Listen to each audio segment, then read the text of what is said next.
Admission लेना है तो सिर्फ केजीएमयू में लेना है, केजीएमसी में लेना है। जी हाँ, अगर आपका ऐसा ख्वाब है और आप नीट का सिलेक्शन नहीं ले सकते हैं तो हमारे पास बहुत बेहतरीन ऑप्शन है आपके लिए।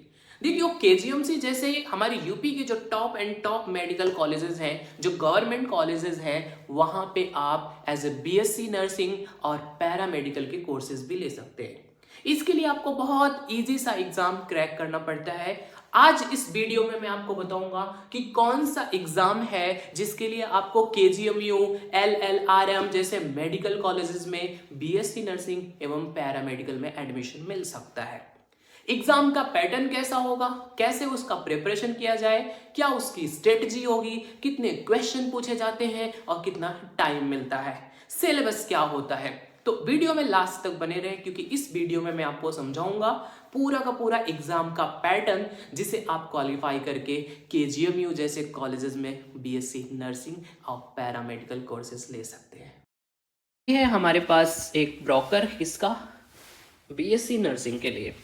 देखो भाई, इसको हेल्ड करने वाले कॉलेज का नाम है अटल बिहारी वाजपेयी मेडिकल यूनिवर्सिटी, उत्तर प्रदेश। इस इंफॉर्मेशन में हम देखते हैं कि हमारे पास बीएससी नर्सिंग के लिए कौन सा एग्जाम होता है। तो सबसे पहले आपको पता होना चाहिए कि बीएससी नर्सिंग जो होता है वो 4 ईयर का कोर्स है और इसके लिए आपको यूपी में किसी कॉलेज से एडमिशन लेना है तो उसके लिए आपको कॉमन नर्सिंग इंट्रेंस टेस्ट देना पड़ेगा। यानी कि पूरा आपको एग्जाम का नाम क्या होगा, UPCNET।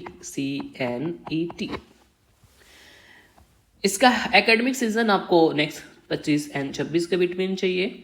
इसके थ्रू आपको कहाँ कहाँ एडमिशन मिल सकता है।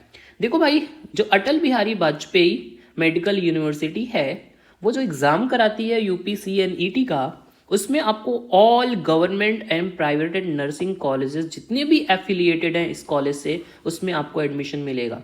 जैसे SGPGIMS लखनऊ, KGMU लखनऊ जिसके बारे में मैंने जिक्र किया, RMLIMS Lucknow, UPUMS Saifai, LLRM Meerut.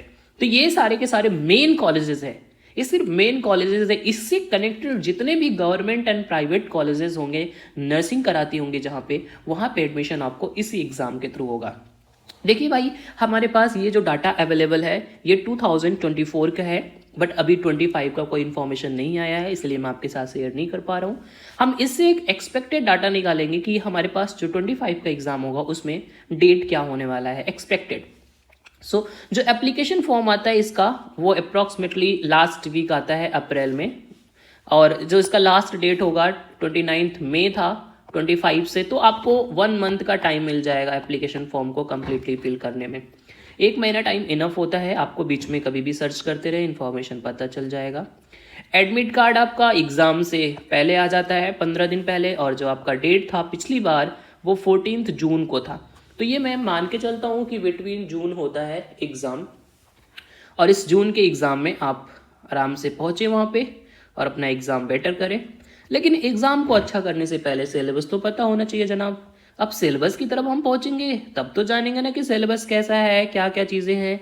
चलिए एक चीज़ देख लेते हैं कि सेंटर आपको कहाँ कहाँ मिल सकता है। अगर आपने फॉर्म भरा है तो आपका नियर बाई सेंटर कहाँ मिलेगा। सेंटर आपका आगरा, आजमगढ़, बांदा, गोरखपुर, लखनऊ, मुरादाबाद, वाराणसी, अलीगढ़, बरेली, गाजियाबाद, झांसी, मेरठ, प्रयागराज, अयोध्या, बस्ती, गोंडा, कानपुर, मिर्जापुर एंड सहारनपुर।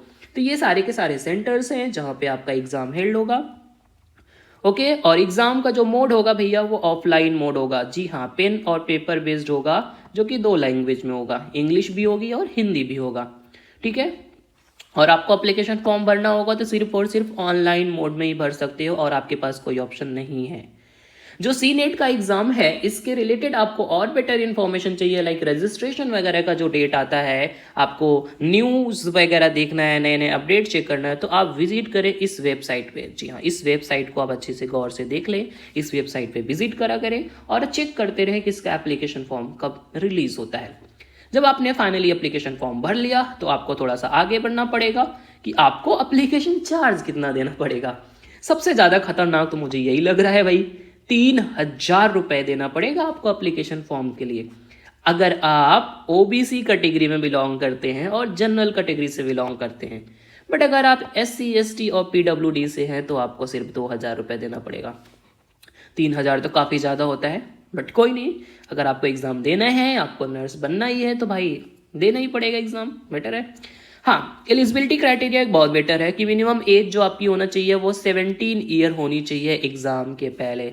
V4 लिखा है 31 दिसंबर, तो आप काउंट कर लो 31 दिसंबर 2025, तब तक आपकी एज क्या होना चाहिए। नाउ मिनिमम क्वालिफिकेशंस क्या होनी चाहिए आपको। आप देखो भाई 45% तो इनफ है यार, सबका लगभग आ ही जाता है ना, 40% 45%। अगर आप OBC वगैरह से बिलोंग करते हो तो 45%, अरे 45% तो सबका ही आ जाता है ना। इससे भी कम आ रहा है तो तुम BSc नर्सिंग क्या ही करोगे, बट कोई नहीं, एक बार ट्राई करने में क्या ही जाता है। तो अगर आपके पास डिसेबिलिटी वगैरह है तो आपको और भी छूट मिल जाता है, वो सब आप डिटेल में पढ़ लेना इस पर विजिट करने के बाद। इवन कुछ और बेसिक चीज़ें बता देता हूँ। ये ऑनलाइन फॉर्म भरने के कुछ स्टेप्स हैं, हम इसको छोड़ देते हैं। भाई ऑनलाइन अगर फॉर्म भर रहे हो तो आपको क्या क्या डिमांड होंगी इसके बारे में जान लो। सबसे पहले आपका name, middle name, last name, father name, mother name, date of birth, gender, email address, mobile number, category certificate, और अगर आपका कोई सब कैटेगरी है तो वो भी आपको देना पड़ेगा। अब देखते हैं एग्जामिनेशन का क्या पैटर्न है भाई, ये सबसे ज़्यादा ज़रूरी है हमारे लिए। सबसे पहला जो डेट था वो आप डिसाइड करोगे नेक्स्ट ईयर के अकॉर्डिंग। टाइम आपके पास 200 मिनट होते हैं, मतलब 3 घंटे 20 मिनट मिल रहे हैं भाई, नीट के बराबर है, ठीक है। उसके बाद जो मोड ऑफ एग्जामिनेशन है, MCQ होगा सारा का सारा, हिंदी और इंग्लिश दोनों में आएगा पेपर, एक साइड हिंदी एक साइड इंग्लिश। MCQ होगा, सारे के सारे MCQ होंगे, यानी कि एक क्वेश्चन के 4 मार्क्स, मतलब 4 ऑप्शंस दिए होंगे, उसमें से एक आपको सेलेक्ट करना पड़ेगा। और इसमें एक बहुत बेहतर बात बताऊं कि आपके पास कोई भी नेगेटिव मार्किंग नहीं है, तो मैं तो यही रिकमेंड करूंगा कि 200 के 200 क्वेश्चन को अटेंड कर लेना आंख बंद करके। अगर नहीं आ रहा है तो, आ रहा हो तब तो बहुत अच्छी बात है, आंखें खोल करके ही करना।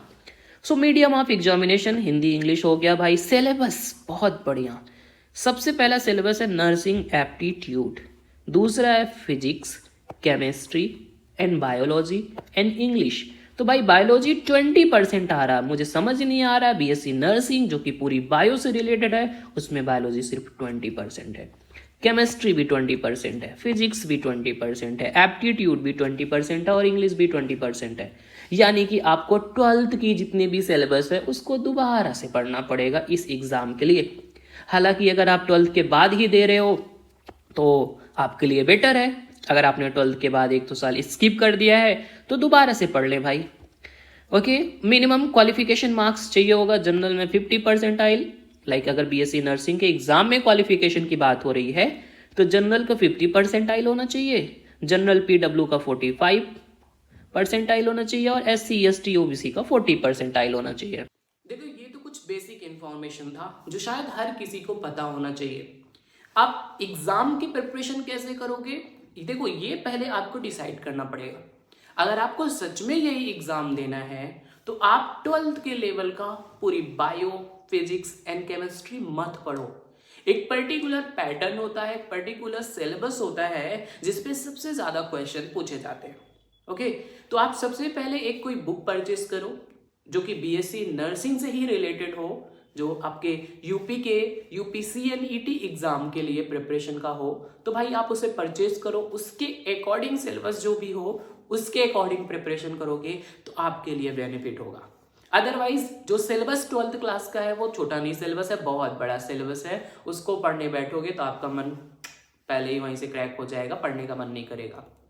तो एक पर्टिकुलर स्ट्रेटजी बनाओ पहले कि पढ़ना है, तैयारी इसी एग्जाम की करनी है, और कैसे करनी है आप मेरे साथ बने रहो, मैं आपको बताऊंगा कैसे तैयारी की जाएगी। Okay, thank you for watching.